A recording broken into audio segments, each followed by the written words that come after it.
Hi అండి. అందరూ బాగుండాలని మనస్ఫూర్తిగా కోరుకుంటూ, ఈరోజు థంబ్‌నెయిల్ చూసారు కదా! అమెరికాలో ఎన్ని రకాల గ్రీన్ కార్డులు ఉంటాయి. అందులో మన ఇండియన్స్ అప్లై చేసే గ్రీన్ కార్డ్స్ ఏ కేటగిరీ కిందకొస్తాయి అని క్లియర్‌గా మాట్లాడుకునే ముందు ఒక చిన్న రిక్వెస్ట్ అండి. మీరు ఈ వీడియో చూస్తుంటే గనక దయచేసి ఒక లైక్ చేయండి, షేర్ చేయండి. తప్పకుండా సబ్స్క్రైబ్ అయితే చేసుకోండి. ఇప్పుడు అసలు విషయంలోకి వెళ్దాం. అసలు ఈ గ్రీన్ కార్డ్ అంటే ఏంటి? దానివల్ల వచ్చే బెనిఫిట్స్ ఏంటి? ఎన్ని రకాల గ్రీన్ కార్డులుంటాయి? మన ఇండియన్స్ ఏ కేటగిరీ కిందకి అప్లై చేసుకుంటూ ఉంటారు? గ్రీన్ కార్డ్ అంటే నాన్ అమెరికన్స్‌కి అమెరికాలో పర్మనెంట్‌గా ఉండిపోవడానికి ఇచ్చే ఒక లీగల్ డాక్యుమెంట్. ప్రతి సంవత్సరం అమెరికా ఒక కంట్రీ క్యాప్ ప్రకారం రిలీజ్ చేస్తూ ఉంటుంది గ్రీన్ కార్డ్స్‌ని. అంటే ఫర్ ఎగ్జాంపుల్ ఒక 100 గ్రీన్ కార్డులు అమెరికా రిలీజ్ చేస్తే ఒక సంవత్సరానికి అందులో 7 గ్రీన్ కార్డులు మాత్రమే మన ఇండియన్స్‌కి ఇవ్వడం జరుగుతుంది. ఎందుకనంటే కంట్రీ క్యాప్ బేస్ చేసుకొని. ఒకసారి గ్రీన్ కార్డ్ వస్తే దాన్ని ప్రతి 10 సంవత్సరాలకు ఒకసారి రెన్యువల్ చేసుకుంటూ ఉండొచ్చు. అయితే గ్రీన్ కార్డు వచ్చిన తర్వాత 5 సంవత్సరాలు కంప్లీట్ అయిన తర్వాత సిటిజన్‌షిప్‌కి అప్లై చేసుకోవచ్చు మనం. సరే, ఇంతకీ గ్రీన్ కార్డు ఉండటం వల్ల ఉపయోగాలేంటి? గ్రీన్ కార్డు ఉంటే ముందైతే వీసా ప్రాసెస్ అంతా అవాయిడ్ చేయొచ్చండి. అంటే వీసా స్టాంపింగ్‌కి వెళ్ళడం కానీ, లేదంటే వీసా ఇంటర్వ్యూకి వెళ్ళడం కానీ, వీసా రెన్యువల్స్ కానీ ఇలాంటి ప్రాసెస్ ఏమీ ఉండదు. రెండవది స్పాన్సర్‌షిప్ అవసరం లేదు. అంటే H-1B వాళ్ళకి ఎంప్లాయర్ కంపల్సరీ స్పాన్సర్ చేయాల్సి ఉంటుంది. అప్పుడే మనం ఇక్కడ జాబ్ చేయగలం. అయితే గ్రీన్ కార్డు ఉన్నోళ్ళకి ఇలాంటి స్పాన్సర్‌షిప్ ఏమీ అవసరం లేదు. మూడో బెనిఫిట్ ఏంటి అనంటే ఆల్మోస్ట్ సిటిజన్స్ తోటి ఈక్వల్‌గా వాళ్ళు ఇక్కడ ఉండవచ్చు. అంటే గవర్నమెంట్ నుంచి వచ్చే బెనిఫిట్స్ ఏవైతే ఉంటాయో సిటిజన్స్‌కి ఆ బెనిఫిట్స్‌లో 80% వరకు గ్రీన్ కార్డు ఉన్నోళ్ళు కూడా ఎలిజిబుల్ అవుతారు. నాలుగవది వర్క్ విషయంలో అంటే జాబ్స్ విషయంలో అమెరికాలో కొన్ని జాబ్స్‌కి కేవలం సిటిజన్‌షిప్ ఉన్న లేదంటే గ్రీన్ కార్డ్ ఉన్న వాళ్ళని మాత్రమే తీసుకుంటారు. H-1B వాళ్ళని తీసుకోరు. అంటే H-1B వాళ్ళు అమెరికాలో ఉన్న ప్రతి జాబ్‌కి ఎలిజిబుల్ కాదు. దీనికి ఒక చిన్న ఎగ్జాంపుల్ చెబుతానండి. డిఫెన్స్ ఉందనుకుందాం. డిఫెన్స్‌లో హై సెక్యూరిటీ ఉంటుంది. అంటే హై సెక్యూరిటీ ఉన్నప్పుడు సిటిజన్స్‌ని లేదంటే గ్రీన్ కార్డు ఉన్న వాళ్ళని మాత్రమే ఎలిజిబుల్ అవుతారు. H-1B వాళ్ళు ఎట్టి పరిస్థితుల్లోనూ ఎలిజిబుల్ కాదు.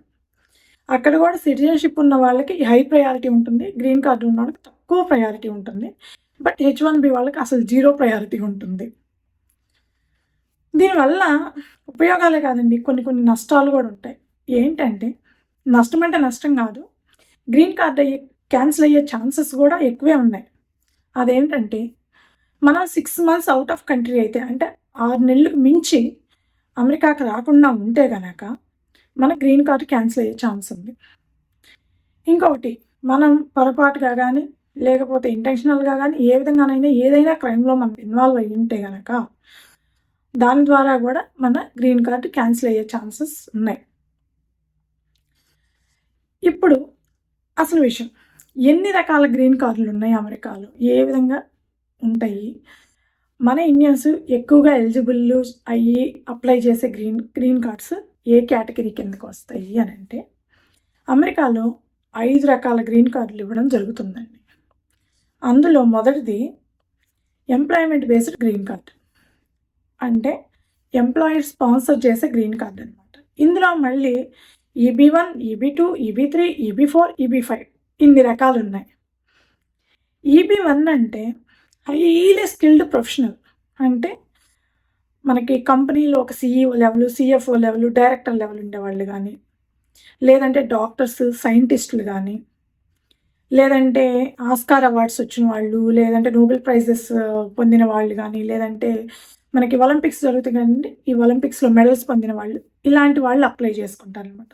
అయితే L1 వాళ్ళు మరి పరిస్థితి ఏంటి అని అంటే L1 వాళ్ళు కూడా EB-1 కిందకే వస్తారు. బట్ EB-1C అనే దాని కిందకి వస్తారు L1 వాళ్ళు. వీళ్ళకి గ్రీన్ కార్డ్ రావడం అనేది చాలా ఈజీ అండి. చాలా ఫాస్ట్‌గా వస్తుంది. Minimum 1 year to maximum 5 years లోపు వీళ్ళకి గ్రీన్ కార్డ్ అయితే వస్తుంది. ఇకపోతే EB-2, EB-3 మన H-1B వాళ్ళందరూ ఈ కేటగిరీస్ కిందకే వస్తారు. EB-2 కానీ, EB-3 కానీ ఈ ఆల్మోస్ట్ సేమ్ అండి, స్కిల్డ్ వర్కర్స్‌కి ఇచ్చేవి. ఇవి ఒక టైంలో ఒక క్యూ ముందుకెళ్తుంది, ఒక టైంలో ఒక క్యూ ముందుకెళ్తుంది. అంటే EB1, EB2లో అంతేగాని కంపల్సరీ EB2కే ఫస్ట్ ప్రయారిటీ, EB3కి నెక్స్ట్ ప్రయారిటీ అంటూ ఏమీ ఉండదు. కాబట్టి H1B మీద వచ్చిన వాళ్ళు EB2కి కానీ EB3 కిందకి కానీ అప్లై చేసుకుంటూ ఉంటారు. చాలా హ్యూజ్గా అప్లై చేస్తూ ఉంటారు కాబట్టి వీటికి రావడానికి 10 ఏళ్ళు, 15 ఏళ్ళు, 20 ఏళ్ళు పడుతూ ఉంటుందన్నమాట. ఇకపోతే EB4 ఇది స్పెషల్ ఇమిగ్రేషన్ కేటగిరీ ఉన్న వాళ్ళకి కానీ, లేదంటే కనుక ఎవరైనా సరే ఫారెన్ మీడియాకు వర్క్ చేస్తున్నా కానీ, అంటే మనకి ఇప్పుడు ఫాక్స్ న్యూస్ లాంటివి ఉన్నాయి అనుకోండి, ఇండియాలో వర్క్ చేస్తున్నారు, వాళ్ళు అమెరికా రావాలి, అలాంటి వాళ్ళకి కానీ, అలాగా స్పెషల్ కేటగిరీ పీపుల్కి, ఫారెన్ నేషనల్స్ కానీ, అంటే మనకి హై కేటగిరీ ఉంటారు ప్రతి కంట్రీలో, అలాంటి వాళ్ళకి కానీ అప్లై చేసుకోవడానికి EB4 అనమాట.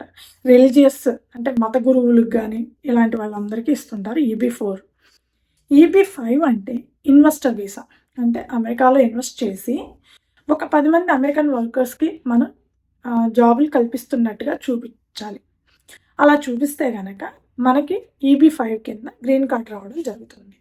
EB5 కింద గ్రీన్ కార్డ్ రావాలంటే మినిమం టు మినిమం $5 లక్షలు మనం అమెరికాలో ఇన్వెస్ట్ చేయాల్సి ఉంటుంది.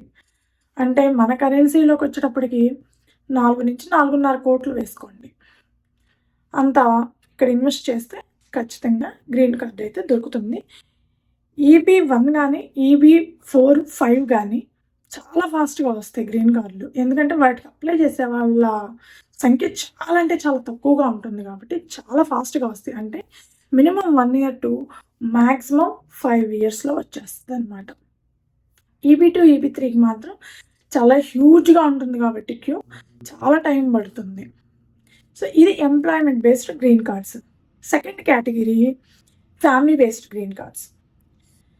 ఈ ఫ్యామిలీ బేస్డ్ గ్రీన్ కార్డ్స్ ఏంటంటే ఫ్యామిలీలో హస్బెండ్ కానీ వైఫ్ కానీ ఎవరైనా ఒక్కళ్ళు వర్క్ చేస్తుంటే వాళ్ళకి గ్రీన్ కార్డు వస్తే వాళ్ళు వాళ్ళ ఫ్యామిలీ మెంబర్స్కి స్పాన్సర్ చేసుకోవచ్చు. అంతేగాని మా పక్కింటి వాళ్ళకి స్పాన్సర్ చేస్తాం, మా ఎదురింటి వాళ్ళకి స్పాన్సర్ చేస్తాం, లేకపోతే మా మేనమాకి స్పాన్సర్ చేస్తామంటే కుదరదు. అంటే ఒక హస్బెండ్ వర్క్ చేస్తున్నారు అనుకోండి, ఎగ్జాంపుల్, అతనికి గ్రీన్ కార్డు వస్తే, ఎంప్లాయ్మెంట్ బేస్డ్ గ్రీన్ కార్డు వస్తే అతని స్పౌస్కి అంటే భార్యకి కానీ పిల్లలకి green card, family based green card sponsor చేయొచ్చు. లేదంటే కిడ్స్ అమెరికన్ సిటిజన్స్ అయితే కనుక వాళ్ళు 21 years కంప్లీట్ అయిన తర్వాత వాళ్ళ సిస్టర్ బ్రదర్స్కి కానీ లేదంటే వాళ్ళ పేరెంట్స్కి కానీ గ్రీన్ కార్డు స్పాన్సర్ చేయొచ్చు. అది కూడా ఉండంగా తీసేస్తారేమో అని డౌట్గా ఉంది. మన ట్రంప్ వచ్చారు కాబట్టి దాని మీద కూడా ఫోకస్ చేస్తున్నారు.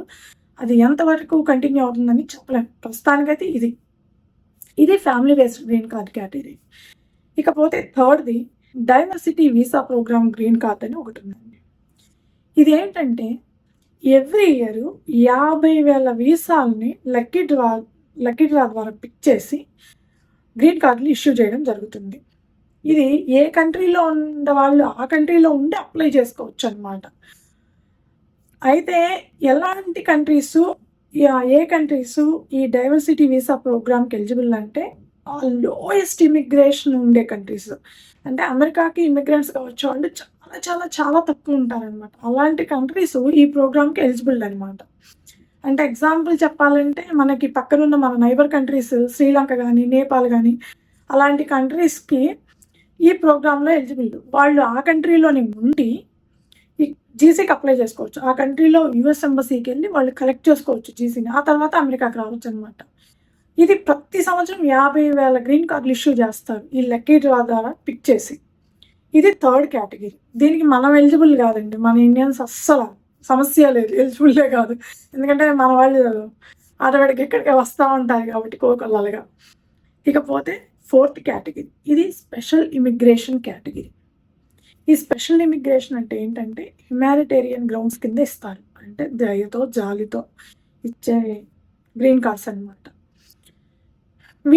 వీటికి ఎవరు అప్లై చేసుకోవచ్చు అంటే నాన్ ప్రాఫిట్ ఆర్గనైజేషన్స్ ఉంటాయి కదండి, NGOs అని.